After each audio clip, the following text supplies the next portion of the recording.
It all started with a leak, a single line, hidden deep in a classified cable. But that one sentence was enough to rattle an entire country. Traore had just 48 hours to deliver 60% of Burkina Faso's oil and gold or face serious consequences. And the name at the bottom? Donald J. Trump, then President of the United States. He wasn't just playing politics. He was running a hard-hitting global business offensive through backdoor diplomacy. The demand shocked even Washington's inner circle. Not talks, not deals, just a flat-out ultimatum: hand over almost complete control of the country's newly found oil and gold reserves. It wasn't a negotiation. It was a threat aimed right at the heart of Ouagadougou. Before we dive into this story, don't forget to hit that like button and subscribe for more content like this. Sources say the cable didn't just show up. It was hand-delivered by a trusted go-between, a former U.S. military attaché, flanked by private American security contractors. It landed on Captain Ibrahim Traoré's desk at dawn. The message? Crystal clear. Let U.S. corporations start extracting oil and exporting gold immediately. Hand over long-term control of Burkina Faso's energy policy to an American-led economic board. Do it in 48 hours, or face sanctions, resource blockades, and internal sabotage. This wasn't diplomacy. This was a shakedown. Trump's tone was blunt, cold, and all business. We saved you from terrorism. Now it's time to pay up. But there was one thing Trump didn't count on. The man sitting across from that demand wasn't the type to fold. Captain Traore didn't flinch. He summoned his intelligence chief, brought in his top military commander, and told them straight, "Tell the Americans, Burkina Faso is not for sale." By midday, the story exploded. African media lit up from Lagos to Kinshasa. The headlines were everywhere. Trump demands Africa's resources. Traore given 24-hour deadline. The world started watching, and Burkina Faso held its breath. But Traore wasn't writing a reply with pen and paper. He was writing it with strategy and steel. You see, for months, something huge had been kept under wraps, buried beneath the dry plains of northern Burkina Faso. This wasn't rumor or guesswork. It was real.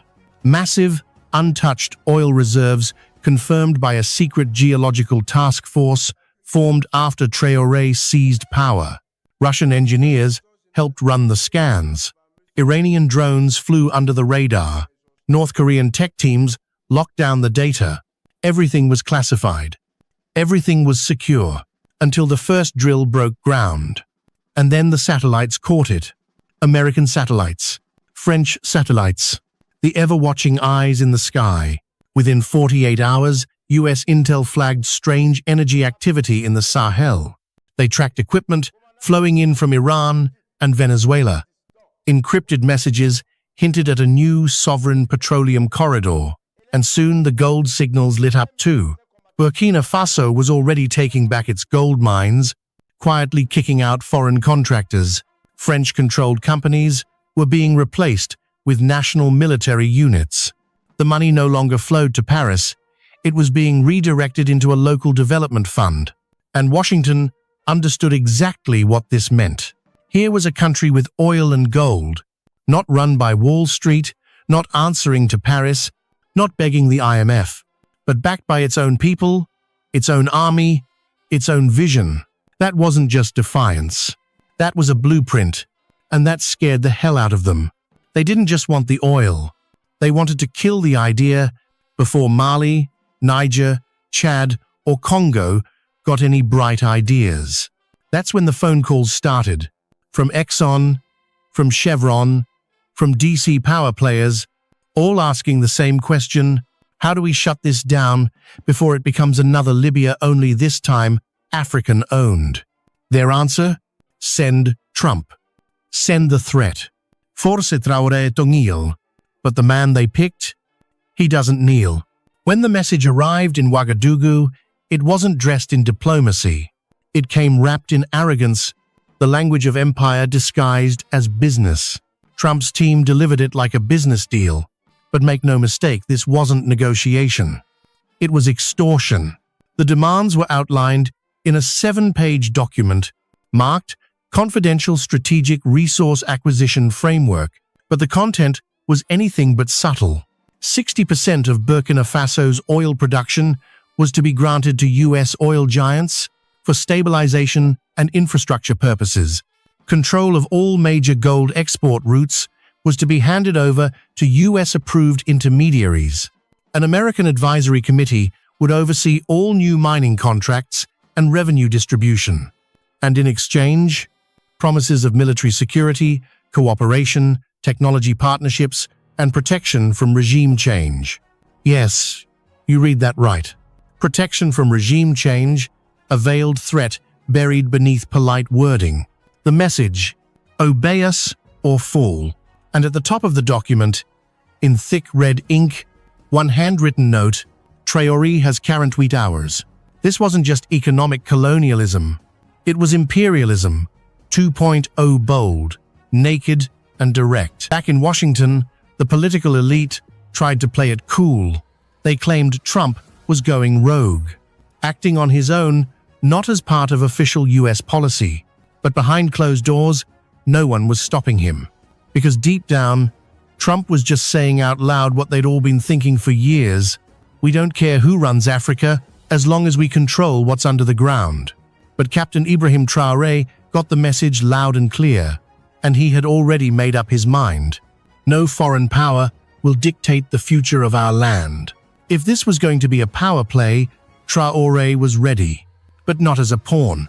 He was stepping in as a leader, a sovereign man, representing a sovereign nation. And Trump? He just threatened the wrong soldier.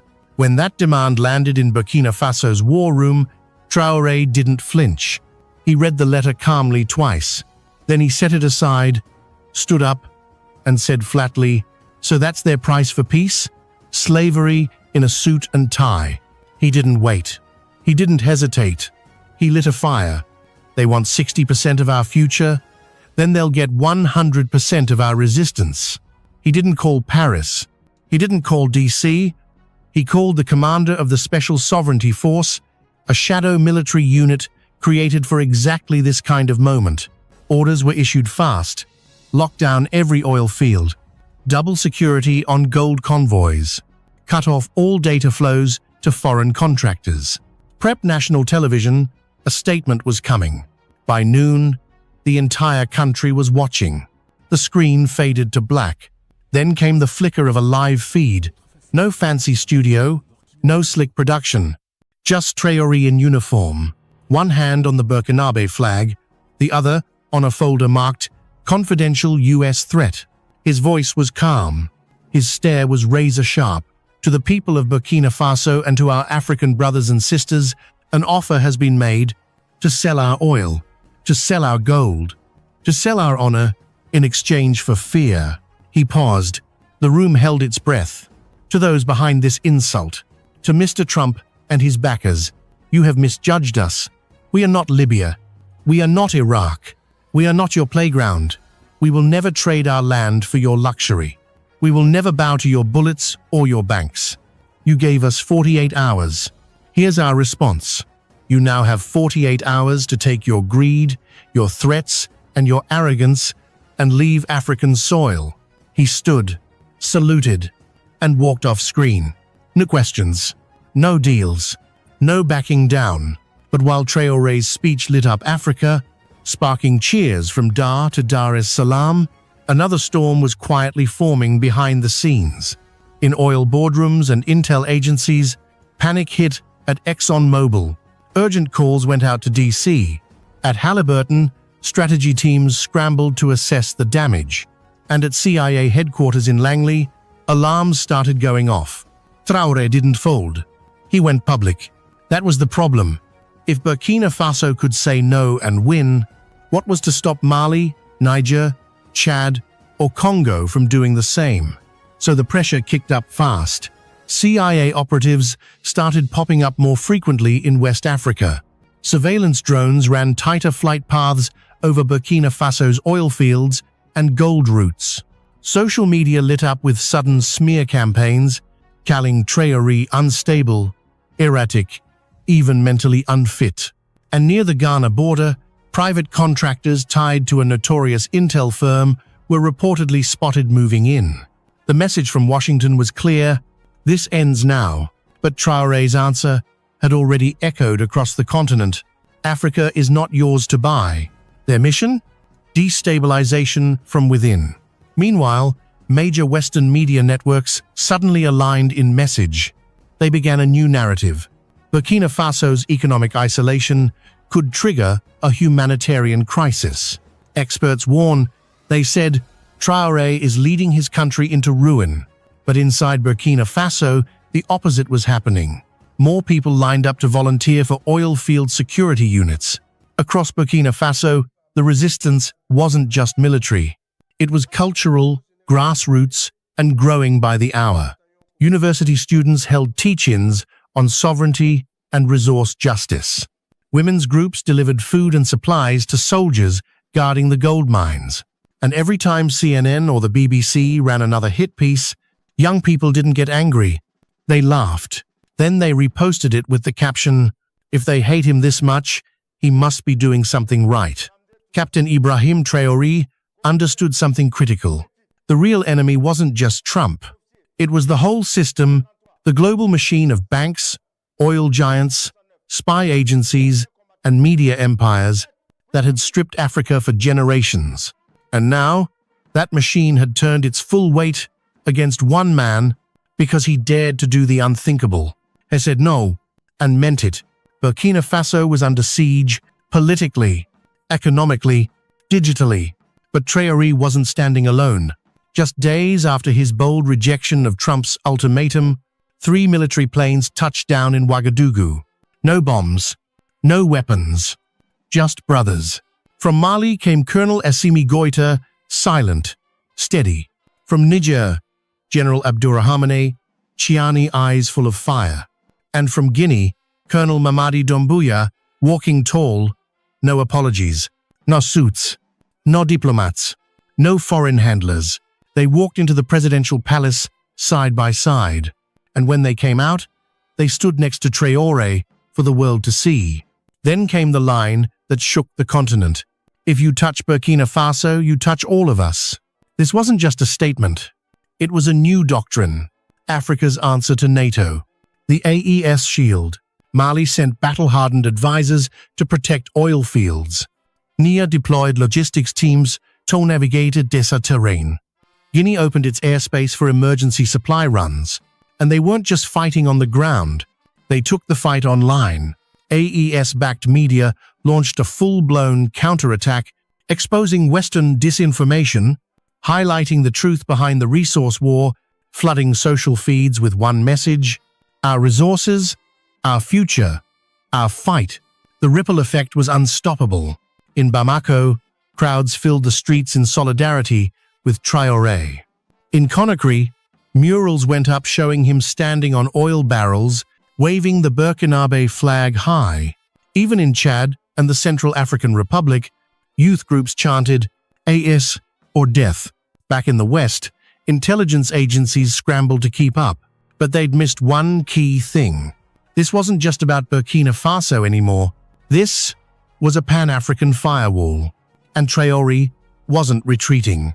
He was marching forward, backed by a brotherhood forged not in treaties, but in war, betrayal, and the shared dream of true African freedom. While Western powers raged and scrambled behind closed doors, 2 global giants were already making their move, quietly, strategically, with zero apology. China and Russia. They didn't storm in with threats or arrogance. They showed up with something far more powerful: support, technology, and a message Captain Traoré would never forget. You are not alone. Just 72 hours after Trump's ultimatum hit the news, a low-key Chinese delegation landed in Ouagadougou.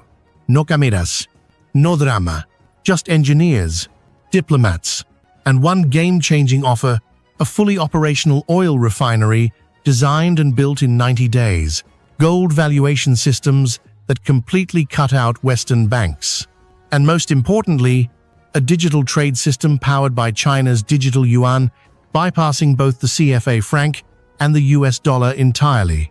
Burkina Faso wouldn't just own its oil and gold, it would control every step of the value chain. And Russia? They were right behind. The very next day, a Russian Ilyushin military jet touched down at a secure airstrip. On board, advanced electronic warfare gear and dozens of unmarked crates labeled specialized defense assets. Translation: Burkina Faso's oil fields were now protected by Russian-grade anti-drone systems. Washington was stunned. CNN called it a dangerous new axis. The State Department accused Traore of selling out to dictatorships. But on the ground, in Africa, no one cared what the West thought, because to the people, Traore wasn't bowing. He was fighting back. To them, China and Russia weren't invaders. They were tools. And AES, that was the future. A future without colonial strings. At this point, Traore had done what no one thought possible. He rejected a US ultimatum, exposed a global resource grab, and brought China, Russia, and half of West Africa to his side. In the US, the media freaked out. CNN flashed red banners. Burkina Faso threatens US strategic interests. Fox News went full panic. Traore must be stopped. Analyst panels filled up fast. Former CIA agents, oil CEOs, retired generals, all hammering one word: dangerous. They called him a madman, a dictator, a Putin puppet, the next Gaddafi. But the internet wasn't buying it. Social media exploded. Hashtags surged. La Josa Traore. Number the lion. Number Africa is not for sale. Number we are all Burkina. African creators lit up YouTube and Instagram with videos praising his defiance. Even Black Americans joined in. This man just told Trump, "Over my dead body," and lived to talk about it. That's leadership. Pay attention. Back in Burkina Faso, the youth clapped back their own way. They took CNN's fear-mongering clips and remixed them into protest songs. They wore t-shirts that said, "If CNN hates you, you're doing something right." Traore had stopped being just a president. He had become a symbol, a meme, a movement. Even Time magazine had to take notice. Their next digital cover, "The Man America Can't Bully," inside Traore's African uprising. But with fame came risk. The more Traore's name lit up global headlines, the more the threats started stacking up. Private intel firms launched digital attacks. Social media bots flooded platforms with fake scandals and smear campaigns. In Washington's back rooms, whispers of regime change started floating again. But none of it mattered, because the people saw what was happening. And Traore, he had shattered the script. He wasn't supposed to fight back. He wasn't supposed to survive. And he definitely wasn't supposed to go viral. Yet here he was, a 35-year-old soldier from Ouagadougou, trending harder than most Western presidents. No PR team, no billionaire backing, just truth, grit, and oil. The clock was ticking. The world watched in suspense. Would Traore throw open the doors to American oil giants and ask for mercy? Instead, as the 24-hour deadline passed, Traore made his boldest move yet.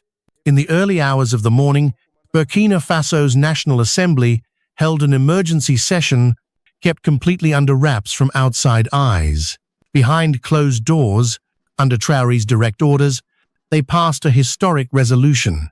All oil and gold reserves within Burkina Faso are hereby nationalized and permanently protected from all foreign corporate ownership.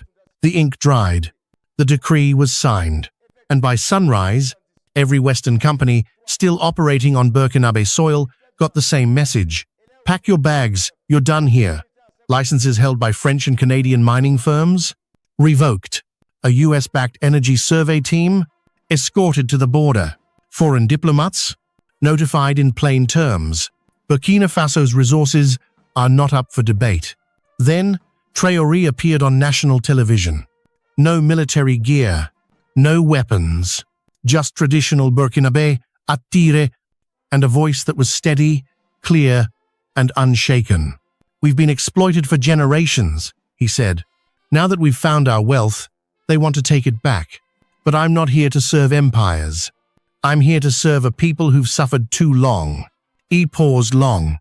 Then he delivered the line that echoed from radios to rooftops. "Burkina Faso is not afraid, and I will not negotiate with thieves." Outside, the streets erupted. Drums, fireworks, dancing crowds chanted through the capital. "He said no. He said no. He said no." Online, the movement caught fire again. Young Africans posted videos holding up fuel, soil, coins, whispering one phrase, "We protect what's ours." Trump's deadline had come and gone. The threat had failed. And Traore, he didn't just survive the pressure, he rewrote the rules. 12 hours after Traore's Defies announcement, Washington went dark. No press briefings, no tweets, just quiet panic behind the scenes, nervous whispers in military rooms, full-blown alarm bells in oil boardrooms. Then it hit.